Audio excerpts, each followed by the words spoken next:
नमस्कार दोस्तों, स्वागत है आपका आपके अपने यूट्यूब चैनल मनप स्टोरीज में। दोस्तों, ये नई कहानी है जिसका नाम है अधूरी मोहब्बत का साया, जिसका एक पार्ट अपलोड हो चुका है। ये दूसरा पार्ट है। तो चलिए दोस्तों, इस दूसरे पार्ट को शुरू करते हैं। राघव उठकर सिया को अपने साथ चलने के लिए कहता है।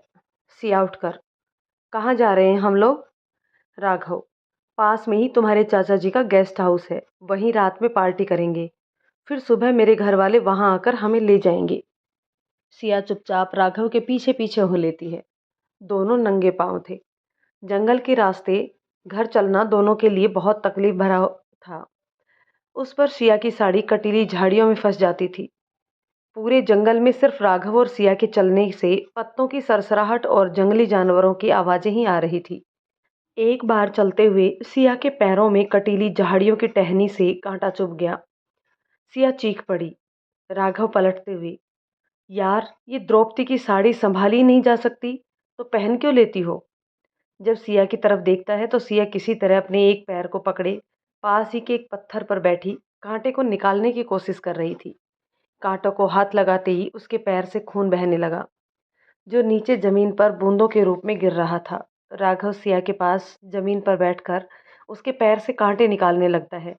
सिया की आंखों से झरने की तरह आंसू बहने लगे, लेकिन राघव डांट ना दे इसलिए आंखें बंद कर लेती है। राघव जब बीच में सिया को देखता है तो आंखों से इतने आंसू, बंद पलके, कांपते होठ। राघव सिया के दर्द से गुलाबी हो रहे चेहरे को नोटिस करता है। इससे पहले उसने सिया को इतने करीब से ना तो पहले देखने की कभी कोशिश की और ना ही उसमें कोई उसने दिलचस्पी दिखाई थी। राघव ने सिया के पैर से कांटा निकालकर सिया के आंचल का किनारा पकड़कर उससे एक टुकड़ा फाड़ लिया। सिया घबराकर, ये क्या कर रहे हैं आप? राघव, तुम्हारे ही पैर को बांध रहा हूँ, तुम्हें क्या लगा अपना शर्ट फाड़ूंगा मैं?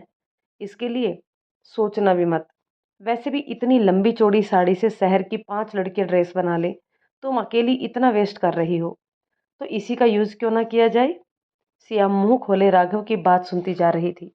राघव आगे बढ़कर, अब चलो वरना ये जंगली जानवर हमें डिनर बनाकर खा लेंगे।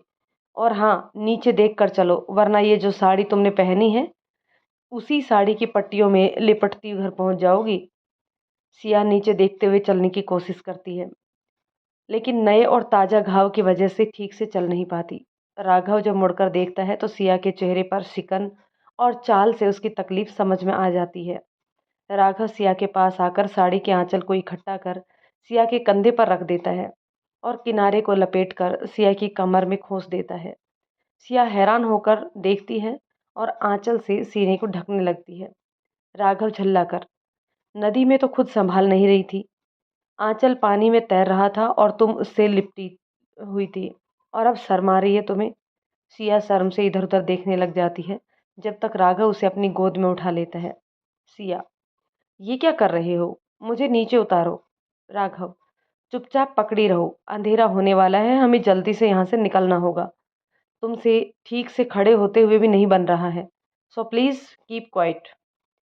सिया राघव की गर्दन में अपने दोनों हाथ कसकर पकड़ लेती है। राघव भी सिया को अपनी गोद में उठाए जंगल से बाहर निकलने की जल्दी में निकल पड़ता है। संजय और निपुण दोनों पुलिस के साथ नदी किनारे आ गए। पंडित जी भी अपने साथियों के साथ वहां खड़े थे। पुलिस ने उन सबसे पूछताछ की। कुछ सिपाही नदी के किनारे वाले इलाके में दोनों को खोजने लगे। वायरलेस से सारे इलाके के पुलिस स्टेशन और पेट्रोलिंग टीम को खबर कर दी गई। शाम हो जाने की वजह से आसपास के इलाके में गए सिपाही वापस आ गए। घने जंगल में नीचे खाई में उतरना अभी संभव नहीं था, इसलिए पुलिस की टीम ने वहीं पास के एरिया में पुलिस स्टेशन में ही रुक गए। संजय जी की हालत बहुत खराब थी। निपुण और उसके सेक्रेटरी ने किसी तरह उन्हें संभाला और गुरुजी के आश्रम में ले गए। संजय, प्रणाम गुरुजी। गुरुजी, आओ, आयुष्मान भव। संजय पुत्र, तुम व्यर्थ की चिंता ना करो। हम तुम्हें आश्वासन देते हैं कि आपके पुत्र और पुत्रवधू दोनों कुशल से हैं, क्योंकि उनके ग्रह और नक्षत्र की गणना से यह स्पष्ट है कि ये क्षण उन दोनों के लिए कष्टदायी है, लेकिन ये क्षण उन दोनों के आपसी संबंध के लिए अनमोल भी है। आप अपनी तरफ से उनकी खोज के लिए भरसक प्रयास करें, वो अवश्य आपको सकुशल मिलेंगे। संजय हाथ जोड़ते हुए, गुरुजी, अब आपके आशीर्वाद के भरोसे ही मैं जीवित हूँ, वरना मेरी उम्मीद खोती जा रही है। गुरुजी, ऐसा नहीं कहते। धैर्य रखो और अभी भोजन करके विश्राम करो। कल सुबह फिर आपको उन दोनों की खोज में जाना होगा। ऐसा कहकर गुरुजी बाहर निकल जाते हैं। तभी निपुण उनके पैर छूकर आशीर्वाद लेता है। गुरुजी निपुण को आशीर्वाद देकर और अपना और संजय जी का ध्यान रखने का कहकर चले जाते हैं। राघव सिया को एक बहुत बड़े पत्थर पर बिठा देता है। अंधेरा हो गया था, लेकिन पूर्णिमा की रात होने की वजह से रोशनी थी। ये जंगल का मैदानी और ऊंचा भाग था। एक तरफ ऊंचे पहाड़ से घिरा झरना और आसपास के हिस्सों में छोटे छोटे जंगली खुशबूदार फूलों से लदे पौधे। इसकी दूसरी तरफ किनारे से खाई के समान नीचे होने की वजह से यहाँ से जंगल का बाकी हिस्सा देखे जा सकते थे। राघव ने सिया को जिस पत्थर पर बिठाया था उस पर झरने के पानी की फुहारें सिया के नीचे खड़े राघव पर भी पानी की फुहारें पड़ रही थी। वो पत्थर अंदर की तरफ से एक छोटी सी केव के समान सेप में था। राघव सिया को छोड़कर झरने में मुंह हाथ धोकर पानी पीने लगता है। सिया को भी प्यास लगी थी। वो भी पत्थर के ऊपर से ही खिसकती हुई दूसरी तरफ से जाकर राघव से थोड़ी दूरी पर खड़ी हो जाती है और वो भी झरने के ठंडे पानी में मुंह धोकर पानी पीने लगती है। राघव, तुम क्यों आई? घाव में पानी चला जाएगा, तुम चलो उधर। सिया, राघव प्लीज, अब इतना नहीं दर्द कर रहा है, इसलिए मुझे चलने दीजिए। राघव, ओके ठीक है। सिया वहीं पास में बैठ जाती है। क्या हुआ? वह नदी में नहाकर मन नहीं भरा जो अब झरने में भीग रही हो? सिया, राघव हमें बहुत ज्यादा भूख लगी है। राघव, हाँ मुझे भी, देखता हूँ आसपास कुछ मिल जाए। सिया, नहीं नहीं, इस समय कहीं भी जाने की जरूरत नहीं है, मैं पानी पीकर रह लूंगी। आप कहीं मत जाओ, एक तो रात, ऊपर से ये घना जंगल। राघव को सिया का मुरझाया चेहरा देखकर अच्छा नहीं लगा, इसलिए खाने की तलाश में वो जाने के लिए पत्थरों के नीचे उतरने लगा। अचानक उसका पैर गीले पत्थरों पर काई की वजह से फिसल कर सिया पर गिर गया। गिरते समय राघव ने सिया के सिर के नीचे हाथ रख दिया, जिससे सिया को चोट ना लग सके। सिया बिना कुछ समझे राघव को घूरती रही। राघव की नज़र भी सिया पर ठहर गई। दोनों बहुत देर तक एक दूसरे में खोए रहे। उसके बाद राघव को रात की घटना याद आ गई। राघव सीधा होकर वहीं बैठ गया। सिया भी ठीक से बैठ गई। राघव को अब सिया का साथ अच्छा लगने लगा। वह सिया के साथ ये पल बिताना चाहता था। इधर मौसम भी बहुत प्यारा था।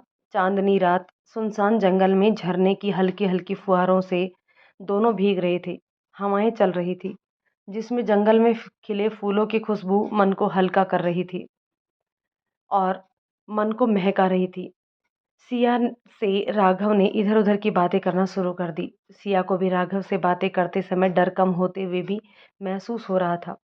बातों ही बातों में राघव ने सिया से साये के बारे में पूछा। सिया ने बताया कि ये सब शादी के बाद शुरू हुआ और रक्षा कवच बांधने के बाद से नहीं दिखा है, ना ही कोई अनहोनी घटना हुई है। राघव ने भी उसे अपने साथ एक रात पहले होने वाली घटना और सिया के रूप में साये का देखना सब बताया। सिया अभी भी अवाक थी। उसे कुछ समझ में नहीं आ रहा था। कुछ देर बातें करने के बाद सिया राघव के कंधे पर सिर रखे सो गई। राघव ने जब सिया की तरफ देखा तो वो उसके चेहरे को निहारता ही रह गया। फिर सिया को संभाल कर उठाया और केव जैसी बनी पत्थर पर सुला दिया। राघव भी उसके बगल में ही लेट गया। उसे नींद नहीं आ रही थी। वो आकाश में तारों को देख रहा था और जंगली जानवरों से पहरेदारी का तरीका भी सोच रहा था। तभी सिया का सिर उसे कंधे पर और हाथ पेट पर महसूस हुआ। सिया को अपने करीब देखकर राघव उसकी भोली सूरत में खो जाता है। वह उसके चेहरे को बड़े प्यार से देखता है। झरने के पानी को छूकर आने वाली ठंडी हवा और भी ठंडी हो गई थी। पानी में इतनी देर तक भीगे रहने की वजह से सिया को ठंड लग रही थी। धीरे धीरे सिया राघव की बाहों में सिकुड़ने लगी। राघव भी सिया को बाहों में लिपटा कर सो जाता है। आधी रात से ज़्यादा समय गुजर जाने के बाद राघव को भी ठंड का एहसास होने लगा। राघव भी सिया को कस के पकड़ लेता है। दोनों एक दूसरे से लिपटे थे। सिया का आंचल उसके सीने से हटा हुआ था, जिसमें राघव ने सिया को लपेट कर सुला दिया और पतली सी साड़ी का आंचल भी उस समय चादर की तरह उन्हें महसूस हो रहा था। सुबह जब चिड़ियाओं की चहचहाट से सिया की नींद खुलती है तो राघव को अपने से लिपटा देख सिया चौंक जाती है। उसे राघव ने इस तरह से जकड़ा था जिससे वो हिल भी नहीं पा रही थी। सिया का पूरा बदन दर्द कर रहा था, सिर भी भारी लग रहा था और काफी देर तक इसी तरह पत्थर पर सोने की वजह से शरीर भी अकड़ जाता है। सिया जोर से दोनों हाथों को फैलाकर अपने सारे शरीर को सीधा करने लगती है। जिससे राघव की नींद खुल जाती है। राघव सिया को अपनी बाहों में अंगड़ाई लेता देख उसे अपनी बाहों से आज़ाद कर उठ जाता है और पत्थर से उतरकर झरने के पानी में हाथ मुँह धोने चला जाता है। वहीं सिया को शरारत सूझती है। वो राघव के पीछे खड़ी होकर अपने गर्दन को नीचे करके बालों से चेहरे को ढक लेती है और राघव के बिल्कुल पीछे खड़ी हो जाती है। राघव को अपने पीछे किसी के खड़े होने का आभास हुआ। वो जैसे ही पीछे मुड़ा, सिया का ऐसा रूप देखकर वो डर गया। सिया ने अपना हुलिया ठीक किया और राघव को चिढ़ाकर पीछे हट गई। राघव ने जब सिया को चिढ़ाते देखा, तो वो उसे पकड़ने के लिए उसके पीछे दौड़ा। सिया भी वहीं इधर-उधर करते हुए भागने लगी। सिया कुछ ही दूर भागी कि राघव ने उसे पकड़ लिया, लेकिन सिया के पैर के नीचे एक पत्थर आया, जिससे उसका बैलेंस बिगड़ गया। सिया ने गिरते हुए राघव के हाथ को और जोर से पकड़ लिया। राघव भी अचानक से पकड़े जाने पर खुद को संभाल नहीं पाया और सिया के ऊपर गिर गया। सिया जमीन पर और उसके ऊपर राघव, दोनों की नज़रें एक दूसरे से पूरी तरह उलझी हुई थी। सिया की नज़दीकी से राघव खोने लगा था। पानी में सिया का राघव से चिपकना, राघव का सिया के पैर से काँटा निकालते वक़्त सिया के चेहरे पर दर्द, सिया को गोद में उठाना, रात भर सिया को बाहों में लेकर सोना, सिया का अंगड़ाई लेकर सोना, राघव की आँखों के सामने घूम रहा था। उसने नीचे झुककर सिया के होठों पर अपने होठ रख दिए। सिया कुछ रिएक्ट करती उससे पहले ही राघव को समझ में आ गया कि राघव सिया की मर्जी जाने बिना किस करना गलत है। राघव जल्दी से सिया के ऊपर से उठ जाता है और खड़े होकर इधर-उधर देखता है। सिया का रिएक्शन देखने की उसकी हिम्मत ही नहीं थी। थोड़ा आगे बढ़ते हुए, जल्दी करो, अगर आज रात इस जंगल में अकेले स्टे करने का इरादा नहीं हो तो, क्योंकि मैं तो चला। मुझे बहुत जल्दी है यहाँ से निकलने की। वैसे भी तुम्हारा मायका है, जितने दिन चाहो रहना रह सकती हो, आराम से रहो। सिया पहले तो राघव की हरकत पर शर्मा जाती है, लेकिन बाद में राघव की बात सुनकर इरिटेट हो जाती है। सिया, कुछ दिन ससुराल में आप भी गुजार लो। आप क्यों भाग रहे हो? राघव, एक को झेल नहीं पा रहा, यहाँ तो पूरा गाँव है। राघव के इस मजाक पर सिया चिढ़ जाती है और मुंह फुलाकर थोड़ी दूर पर जाकर खड़ी हो जाती है। राघव समझता है कि सिया उसके पीछे पीछे आ रही है। राघव ने पीछे मुड़कर जब सिया को नहीं देखा तो वो चिढ़कर आगे बढ़ गया। फिर उसे सिया के लिए चिंता सताने लगी। कुछ देर रुकने के बाद जब वो वापस आया तो सिया बेहोश पड़ी थी।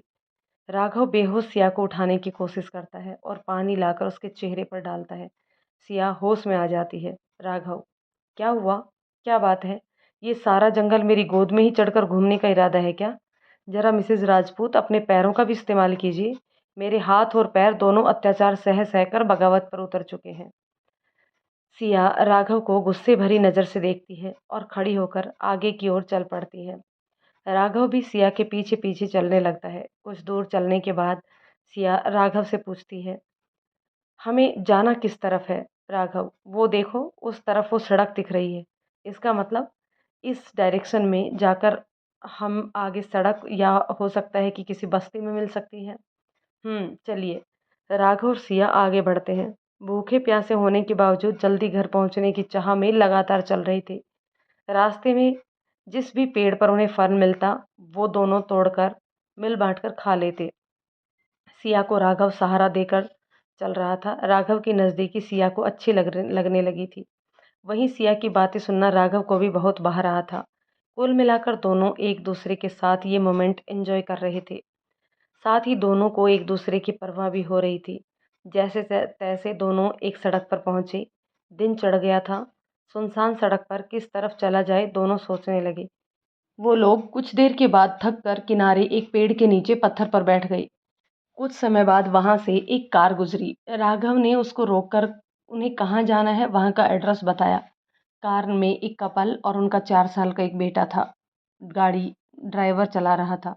वो लोग भी उधर ही जा रहे थे, इसलिए राघव और सिया के कहने पर उन्हें लिफ्ट मिल गई। कार में बैठकर राघव ने पंडित जी को कॉल किया। वहीं संजय जी ने फ़ोन छीनकर राघव से बात की और सिया के बारे में पूछा। दोनों के बारे में जानने के बाद उन्होंने सारी जानकारी ली और कॉल पास में खड़े पुलिस इंस्पेक्टर को दिया। इंस्पेक्टर ने गाड़ी के मालिक से बात कर लोकेशन सेंड करने के लिए कहा और उन दोनों को सकुशल एक होटल के एड्रेस पर छोड़ने के लिए कहा। अब उन कपल्स को भी सिया और राघव पर पूरी तरह से विश्वास हो गया और ड्राइवर को होटल का नाम बता दिया। इधर संजय जी और निपुण ने घर पर किसी को भी सिया और राघव की मिसिंग की खबर नहीं दी थी। बस इतना कहा था कि पंडित जी ने और भी पूजा बताई है, जिसकी वजह से उन्हें कुछ दिन और वहाँ रुकना पड़ेगा। इधर 5-6 घंटे का सफ़र सिया और राघव को तय करना था। सिया कमज़ोरी की वजह से पीछे सीट से सिर टेक कर सो गई। राघव ड्राइवर की साइड वाली सीट पर बैठा था। उसने राजेश, जो कि गाड़ी का मालिक था, उससे कुछ स्नैक्स सिया के लिए खरीदने के लिए कहा। राजेश की पत्नी सीमा, जो कि सिया के पास ही बैठी थी, उसने अपने पास से कुछ चिप्स के पैकेट और बिस्किट सिया और राघव और अपने बेटे अनमोल को दिए। साथ ही एक पानी की बोतल भी दी। स्नैक्स खाने के बाद उन दोनों की 2 दिन की भूख में कुछ राहत मिली। उसके बाद सबने रास्ते में ही एक होटल में रुककर खाना खाया। 2 दिन के बाद खाना मिलने से दोनों कार में बैठते ही सो गए। इसके बाद उनकी नींद होटल पर गाड़ी रुकने के बाद ही खुली। वहाँ सबने राजेश और सीमा को थैंक्स कहा। संजय और राघव के साथ पुलिस इंस्पेक्टर ने भी राजेश का शुक्रिया अदा किया और उन दोनों को खुशी-खुशी विदा किया। सिया जब कार में सोई थी तो सिया का हाथ सीमा के और उनके बीच में रखे हैंडबैग पर चला गया। उसके हैंडबैग पर मेटल के डिज़ाइन बने हुए थे, जिसमें सिया के हाथ पर बंधा रक्षा सूत्र फंस गया। पानी में भीगे और बार-बार जंगल की कटीली झाड़ियों में उलझने पर धागे के टूटने की वजह से पहले ही वो कमज़ोर हो गया था। सिया ने नींद में ही जब हाथ को खींचा तो वो रक्षा सूत्र टूटकर गाड़ी की सीट के नीचे गिर गया। सिया का ध्यान होटल में भी अपनी कलाई पर जरा भी नहीं गया। कमजोरी और थकान की वजह से दोनों अपने रूम में जाकर सो गए। संजय जी भी सेक्रेटरी को आराम करने का कहकर खुद भी सोने चले गए। निपुण वापस चला गया क्योंकि बिजनेस संभालने वाला दोनों ही यहीं थे और घर वालों को भी पता ना चले और सब नॉर्मल है, ये शो करने के लिए ये जरूरी था। नहीं तो सभी सच जानकर घबरा जाते। सिया और राघव दोनों जल्दी सो गए। सिया की आंखें आधी रात के बाद खुल गई। सिया वॉशरूम जाने के लिए उठी। जैसे सिया बेड के नीचे आई, उसे रूम के कोने में एक साया नजर आया जो परछाई की तरह थी। इतने दिनों बाद सिया को आज फिर वही डर का एहसास हुआ। सिया राघव को जगाने के लिए बेड पर वापस जाने लगी। इतने में वो साया सिया और बेड के बीच में उसी खून से सने चेहरे के साथ आ गया। सिया डर से पीछे गिर गई। इतने में जो साया सिया के करीब आकर उसके चेहरे पर झुका, खून की बूंद उसके नाक में भरने लगी। सिया ने डर से आंखें बंद कर ली और पीछे की ओर खिसकने लगी। उसके एक साइड में टेबल था जिस पर रखे वॉश को उसने साए पर फेंका। वो वॉश बेसिन हवा में ही लहरा रहा था और वो साया अजीब तरह से हंस रहा था। सिया जोर से राघव को आवाज देने लगी। इतने में सिया ने महसूस किया कि वो छत की ओर बढ़ रही है। सिया चीख पड़ी। राघव की नींद भी खुल गई। अपने सामने का नजारा देखकर राघव चौंक गया। सिया हवा में लटक रही थी। राघव कुछ समझ पाता उससे पहले ही वो नीचे कोने में जा गिरी। सिया दर्द से कहरा उठी। राघव सिया को उठाने के लिए बेड से उस ओर बढ़ा, लेकिन बीच में ही रूम के सारे सामान इधर उधर हवा में उड़ने लगे और कोई बड़ा बवंडर आ गया हो ऐसा लग रहा था। राघव ने फिर से आगे कदम बढ़ाया। उसके आगे बढ़ते ही वो सामान जहाँ था वहीं वापस अपनी जगह पर आ गया। राघव ने और सिया दोनों ने ये देखा।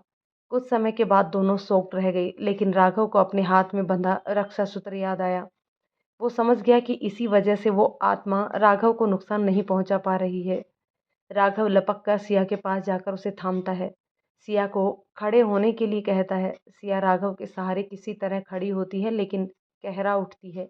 राघव ड्रॉअर से फर्स्ट एड बॉक्स ढूंढने के लिए उठने लगा। तभी सिया राघव की बाजू को अपने हाथों से लपेट लेती है। सिया, प्लीज राघव, आप मुझे छोड़कर मत जाइए, मुझे कुछ नहीं चाहिए। राघव सिया को देखता है। वो पत्ते की तरह कांप रही थी। पसीने से सिया का सारा बदन भीग रहा था। राघव सिया को बाहों में भरकर रिलैक्स करने की कोशिश करता है। पास पड़े पानी की बोतल सिया को पीने के लिए देता है। सिया पानी पीने के बाद फिर राघव को पकड़कर लेट जाती है। राघव उसके बालों में हाथ फेरता है। कुछ देर बाद राघव सिया से सारी घटना के बारे में पूछता है। सिया उसे बताती है कि उसे वॉशरूम जाना था। राघव सिया को पकड़कर वॉशरूम ले जाता है। सिया किसी तरह वॉशरूम से आती है। राघव उसे पकड़कर वापस बेड पर सुलाता है और साइड के टेबल की ड्रॉअर में से फर्स्ट एड तलाशता है। ऊपर का ड्रॉअर खाली था, जो जरूरी सामान रखने के लिए खाली रखा गया था। निचले ड्रॉअर में ऑइंटमेंट, स्प्रे और कुछ first aid gel, antiseptic gel और क्रीम पड़े थे। राघव ने एक स्प्रे निकाला और सिया की कमर पर उसे स्प्रे करने के लिए सिया की टी शर्ट ऊपर करने लगा। सिया ने झट से राघव की कलाई पकड़ ली। राघव ने उसे ऑइंटमेंट लगाने के लिए कहा, जो कि सिया ने करना पॉसिबल नहीं था। इसलिए फिर उसने खुद से टी शर्ट ऊपर करके स्प्रे करने के लिए कहा। राघव ऑइंटमेंट स्प्रे करके सिया के बगल में लेट गया। सिया भी राघव से बच्चों की तरह लिपट कर सो गई। सुबह दोनों चैन की नींद सो रहे थे, लेकिन असली खतरों से तो अब उनका सामना होना था। सिया और राघव जब सब सुबह उठे तो सब कुछ नॉर्मल था। संजय जी ने फोन करके उन दोनों को जल्दी तैयार होने के लिए कहा, क्योंकि गुरुजी ने उन दोनों को आश्रम बुलाया था। राघव भी कल रात की घटना से काफी परेशान था। वह भी गुरुजी से मिलकर इस परेशानी से निकलने का रास्ता पूछना चाहता था। दोनों तैयार होकर बाहर रिसेप्शन से पहले बड़े हॉल में पहुंचे। राघव संजय जी को कॉल कर रहा था और सिया डरी सहमी राघव के पास उसका हाथ पकड़े खड़ी थी। तभी बात करते समय सिया की साइड में लगे एक बड़े से एलईडी पर राघव की नजर गई। वो ऐसे हिल रहा था जिससे किसी का ध्यान नहीं पड़ता। राघव सिया ने राघव की ओर देखा। वो एलईडी बिल्कुल सिया के ऊपर ही गिरता। राघव ने जल्दी से सिया को खींच कर वहां से दूर भगाया। उन दोनों के हटते ही वह एलईडी धड़ाम से वहां गिरा। सिया ने उस ओर देखा। सिया कुछ समझ पाती उससे पहले ही राघव उसे होटल के गेट से निकाल कर जल्दी से पार्किंग में ले आया। कार में बैठकर वह सिया को लेकर होटल के बाहर निकला। सिया घबराई हुई कभी राघव को तो कभी पीछे होटल की तरफ पीछे मुड़ मुड़ कर देख रही थी। सिया, राघव, पापा नहीं आए हमारे साथ, हम उन्हें छोड़कर आ गए। राघव, उनका गुरुजी के पास जाना जरूरी नहीं है, लेकिन अगर तुम नहीं पहुंची तो फिर कहीं आने जाने के लिए बचोगी ही नहीं। सिया चौंक कर, क्या मतलब है आपका? राघव सिया की स्टूपिड सवाल पर खिंचकर, सीरियसली, तो कल रात उस भूत के साथ रोमांस करना इतना पसंद आया तुम्हें? सिया, राघव, क्यों मेरी जान निकालने में लगे हो? और ये क्या रोमांस वोमांस लगा रखा है? मेरी जान पर बनाई थी और तुम मजाक कर रहे हो। कम से कम समय और हालात देखकर मजाक किया करो। राघव, एग्जैक्टली, मैं भी यही कहना चाह रहा हूँ कि हालात और समय देखकर सवाल किया करो। सिया, मैं आपकी जैसी समझदार नहीं हूँ। राघव, हाँ, तुम जैसे लोगों के सिर पर जब एलईडी गिरता और आखिरी सांस ले रही होती तब समझ आता। सिया कुछ देर तक सोचती है, फिर दोनों हाथ से सिर को पकड़कर, ओ माय गॉड, इसका मतलब ये सब मुझ पर उसका हमला था। राघव कार को स्पीड में मोड़कर जल्दी से ब्रेक लगाता है। राघव, था नहीं है। राघव और सिया दोनों सामने देखते हैं।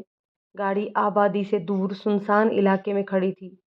दोनों तरफ बड़े बड़े पेड़ खड़े थे। उन्हीं में से एक बड़ा सा पेड़ उसी वक्त कार के सामने अचानक से गिर गया जब कार वहां से गुजर रही थी।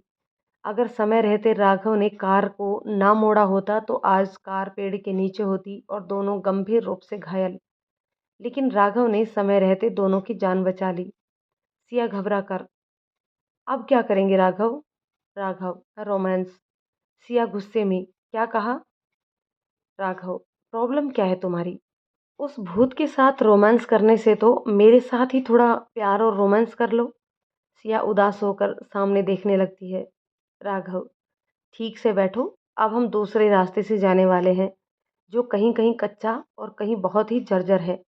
पहले ये सड़क बनने से पहले सब उधर से ही जाया करते थे। सिया ठीक से बैठ जाती है। सिया मन में, हर वक्त तो घर से बाहर रोड नापते रहते हैं, इन्हें तो वो रास्ता भी पता होगा जहां से सिर्फ जंगली जानवरों का ही आना जाना होता होगा।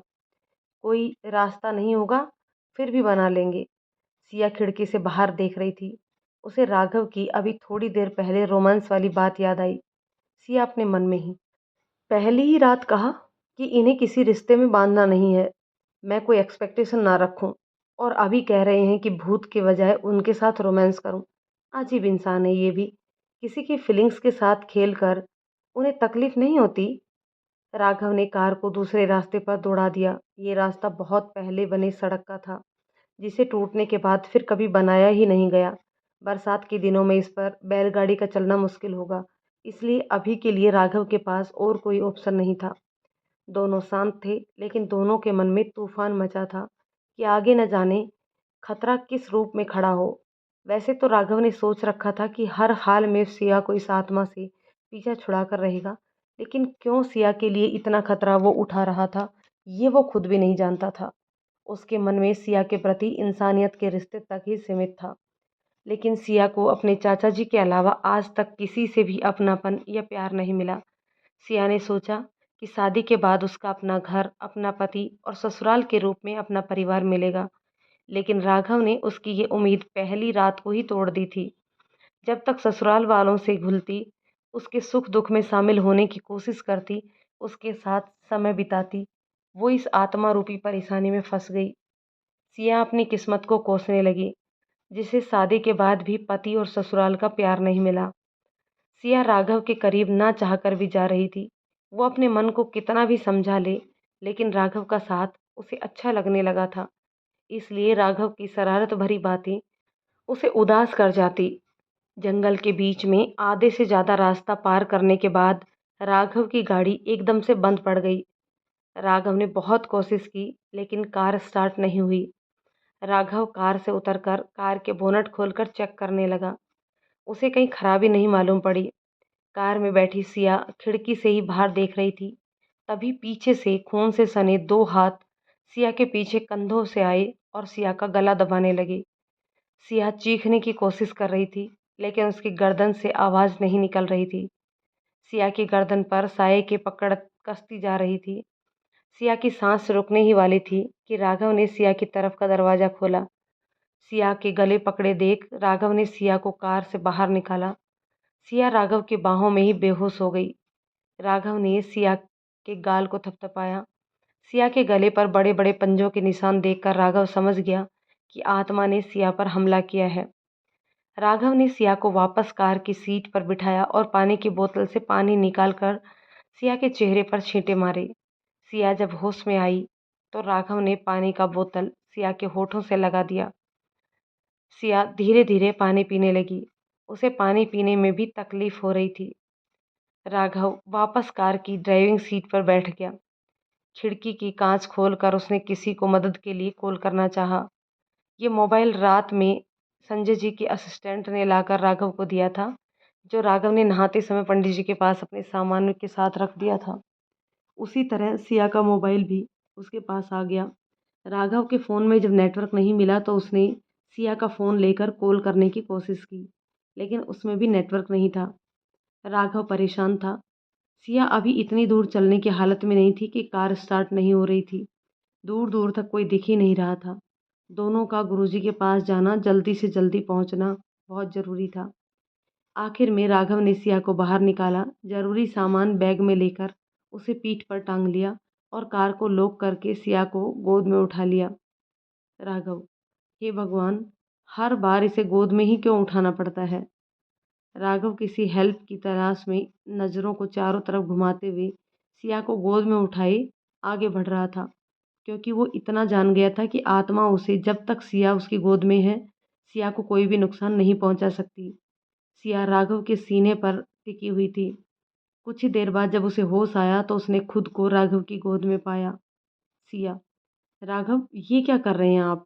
उतारिए हमें अपनी गोद से। राघव चिढ़कर, नहीं मैडम, आपको गोद में उठाने के लिए मुझे गोल्ड मेडल मिलेगा, तभी आपको नीचे उतारूंगा, ठीक है ना? सिया, उतारो, जब देखो तब गोद में उठाने का बहाना चाहिए। राघव गुस्से से भड़क उठा। उसने सिया को गुस्से से वहीं नीचे गिरा दिया और आगे बढ़ गया। सिया कहरा उठी। सिया संभलने की कोशिश कर ही रही थी कि पीछे की तरफ किसी ने उसे खींच लिया। सिया जोर से चिल्लाई, राघव! राघव ने जब पीछे मुड़कर देखा तो सिया पीछे की तरफ किसी अदृश्य शक्ति से खींचकर दूर जाती देख वो सिया के पीछे भागा। सिया चीख रही थी और दर्द से उसकी आंखों से आंसू निकल रहे थे। राघव के लिए सिया की हालत असहनीय हो रही थी।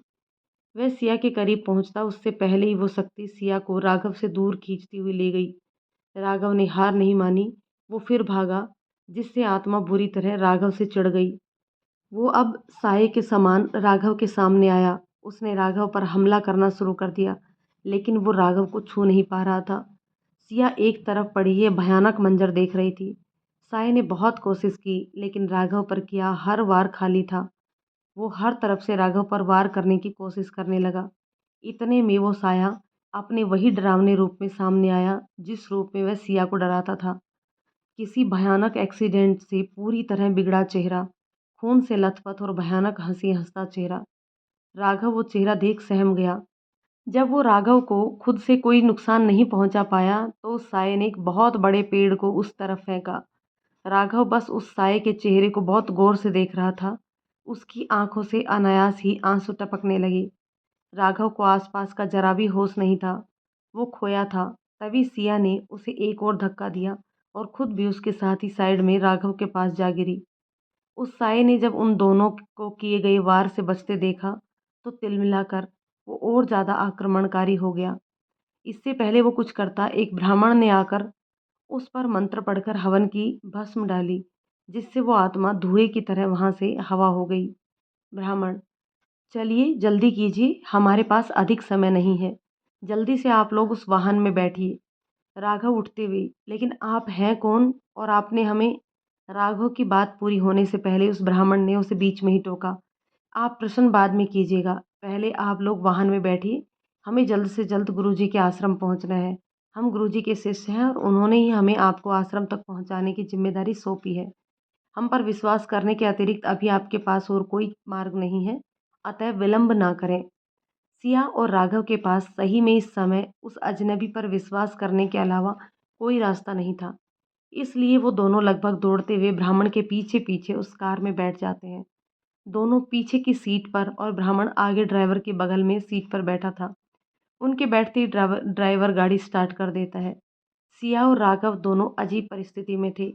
वो बहुत डरे हुए थे और घबराए हुए भी। तभी राघव का फोन रिंग हुआ। सिया और राघव दोनों एक दूसरे की तरफ देखकर चौंक गए। ब्राह्मण उनकी स्थिति समझते हुए बोला: उठा लीजिए, ये उस आत्मा का फैलाया मायाजाल था। अन्यथा ये क्षेत्र जंगल से आच्छादित है, किंतु यहाँ उन सब उपकरणों का उपयोग होता है। यहाँ समीप और आसपास ही बहुत से गांव बसे हैं। बस पक्के मार्ग बनने और ये मार्ग सुनसान जंगल में होने के कारण इसका उपयोग यहाँ के रहवासी अब नाम मात्र ही करते हैं।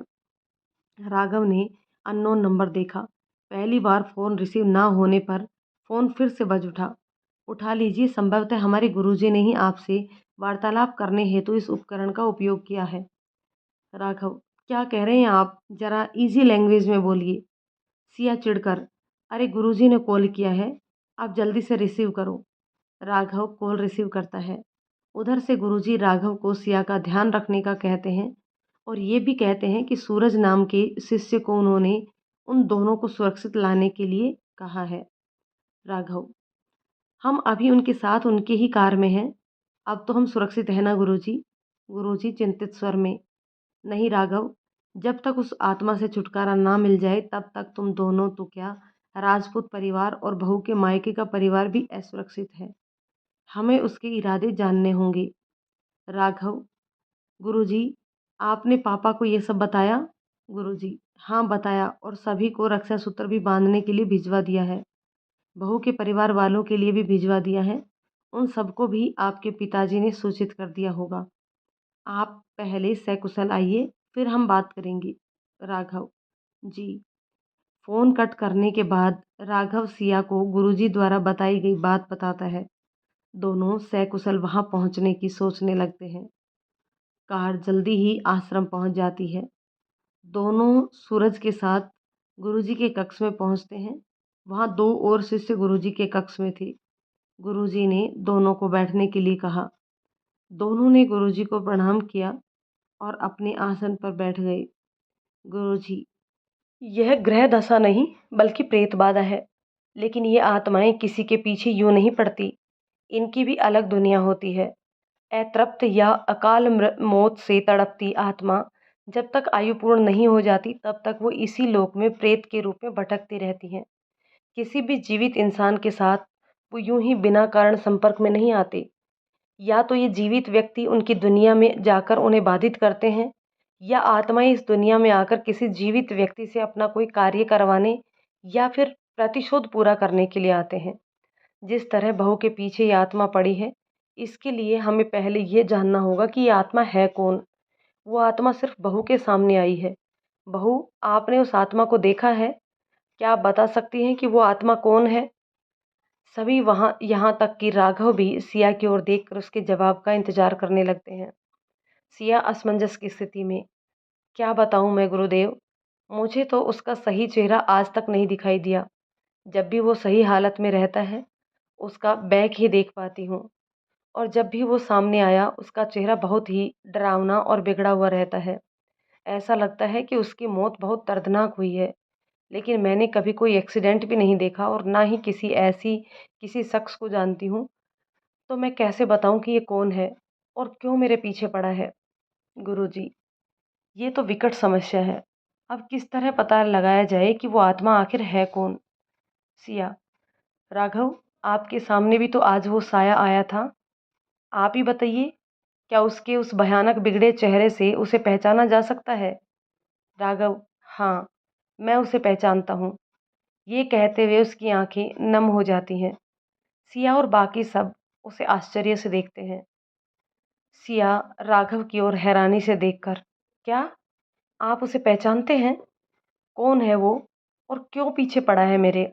आखिर क्या रिश्ता है उसका मुझसे? क्यों परेशान कर रहा है वो मुझे? क्यों मारना चाहता है वो मुझे?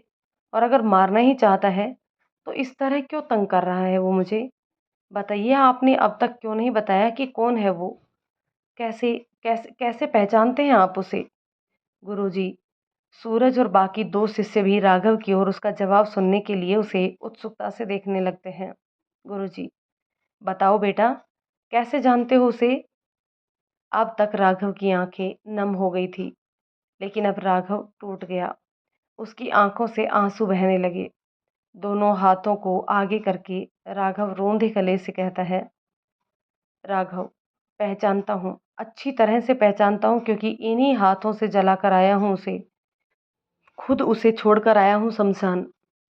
मेरे अलावा उसका वो चेहरा कोई नहीं पहचान सकता, क्योंकि उसे जानने वालों, उसके चहेतों और परिवार वालों में एक मैं ही वो बदनसीब हूँ जिसने उसका चेहरा देखा है। और कोई नहीं, सिर्फ मैं ही वो बदनसीब हूँ, सिर्फ मैं ही। राघव फूट फूट कर रो रहा था। वही बाकी सब उसकी ओर हैरान होकर देख रहे थे। सिया पहले तो राघव की बात सुनकर शॉक्ड हुई, वहीं राघव का रोना देखकर वो परेशान थी। उसने गुरुजी की तरफ देखा। गुरुजी ने आंखों से सिया को कुछ ना करने के लिए कहा। जब राघव का मन हल्का हुआ तो उसने कहना शुरू किया, मैं और मेरा नाम दोनों अधूरे हो गए हैं उसके बिना। कुछ लोग हमारी दोस्ती देखकर जलते थे, लेकिन सबके लिए हमारी दोस्ती मिसाल थी। मेरे सारे दोस्त बस नाम भर के थे, लेकिन वो मेरी जान था और उसकी जान भी मुझ में बसती थी। लेकिन अपने साथ साथ वो मुझे भी मार गया। जिंदा लाश बनकर रह गया हूँ मैं उसके बिना। खुद को ख़त्म करना चाह रहा था, मर जाना चाहता था, लेकिन सिया की हालत ख़राब होने लगी। मुझे अपनी किस्मत पर अफ़सोस हो रहा था, लेकिन मुझे भी अपने आस-पास किसी के होने का एहसास होने लगा था। लगने लगा था कि मेरा दोस्त मेरे पास है और मुझसे मिलने आया है। मैंने उसे कभी देखा नहीं, लेकिन मेरे घर का हर एक वो जगह, हर एक चीज़ में मुझे उसका एहसास हो रहा था। मैंने इन सबको अपना वहम समझकर और आरू की याद समझकर मैं इन सब बातों को अवॉइड करने लगा। मेरी चीज़ों को वो अपने हिसाब से अरेंज करता था। मैं यूज़ के बाद पेन वहीं रख देता था। आरू उसे कवर कर स्टैंड में ना रख कर वहीं फाइल के पास रख देता था। वो अब भी मेरे पेन को कवर करके फाइल के पास ही रखता है। जब भी शाम को उसके ऑफिस से बाहर हम मिलते, दोनों पास के रेस्टोरेंट में कॉफ़ी ज़रूर पीते। कुछ दिन पहले ना चाहकर भी मेरा मन उस रेस्टोरेंट में जाने का हुआ। मन बहुत बेचैन हो गया। मुझे लगा जैसे आरू वहाँ बैठकर मेरा इंतज़ार कर रहा है। मैं हमारी होने वाले टेबल पर गया। वेटर ने पहले की तरह ही बिना पूछे 2 कप कॉफ़ी रख दी। मैंने 1 कप मना कर दी और उसे रीज़न बताया। वो बहुत दुखी हुआ। जब वो आरू का कप उठाकर ले जाने लगा तो मैंने ही मना कर दिया। सब उसकी बात ध्यान से सुन रहे थे और वो इस तरह दर्द भरी मुस्कान लेकर कह रहा था, जैसे वो आरू के सामने उसे अकेले छोड़कर चले जाने की शिकायत कर रहा हो। सिया उत्सुकता से, फिर फिर क्या हुआ? राघव ने पहले सिया को देखा, फिर गुरुजी की ओर देखा। हाँ, वो दिखा मुझे। मैं बस उसकी खाली चेयर देख रहा था। मैं आरू को याद करने लगा। मैंने आंखें बंद कर ली। मेरी आंखें बंद करने से कुछ समय बाद ही एक जोर से ठंडी हवा मुझे छूकर चली गई और मेरे कान के पास एक आवाज़ सुनाई दी, राघव, तेरी कॉफ़ी ठंडी हो रही है। देख, मैंने तो ख़त्म कर ली। ये सुनते ही मैंने आंखें खोली और चारों तरफ देखने लगा। देखने क्या, आरू को उम्मीद भरी नज़रों से ढूंढने लगा। फिर जब मेरी नज़र सामने पड़ी तो कॉफ़ी मग सामने चेयर के पास टेबल पर खाली पड़ा था। मैं समझ गया कि आरू आत्मा के रूप में मेरे आसपास है। मैं नहीं चाहता था कि वो मुझसे दूर हो, इसलिए मैं यहाँ नहीं आना चाहता था। लेकिन सिया को वो तंग कर रहा था। शायद वो सिया को मेरे करीब या मेरी पत्नी के रूप में नहीं देखना चाहता है, इसलिए वो उसे तंग कर रहा है। और उस रात, जिसकी अगली सुबह हम निकलने वाले थे, मैं छत पर अकेला था। तब मैंने सिया के रूप में एक साये को देखा, जो अजीब-सी हँसी हँसते हुए छत से कूद गया। मैं समझ गया, आरू सिया को की जान लेना चाहता था। इसलिए मैं अगली सुबह यहाँ आने के लिए राज़ी हुआ। यहाँ आकर कुलदेवी की पूजा करने के साथ ही आपसे मिलकर इस समस्या से निकलने का समाधान ढूँढना भी मेरा मकसद था। लेकिन बीच में ही ये घटना घट गई। दोस्तों, कहानी के इस पार्ट को यहीं रोकते हैं। मिलते हैं कहानी के एक और पार्ट में। जानते हैं आगे क्या होता है। क्या सिया को उस साये से मुक्ति मिल पाएगी या नहीं? तो चलिए दोस्तों, ये कहानी आपको कैसी लग रही है कमेंट करके ज़रूर बताइएगा। यदि कहानी पसंद आए तो लाइक शेयर कर दीजिए, और यदि चैनल पर नए हैं तो प्लीज़ चैनल को सब्सक्राइब ज़रूर कर लीजिए। चलिए दोस्तों, मिलते हैं कहानी के नेक्स्ट पार्ट में, तब तक के लिए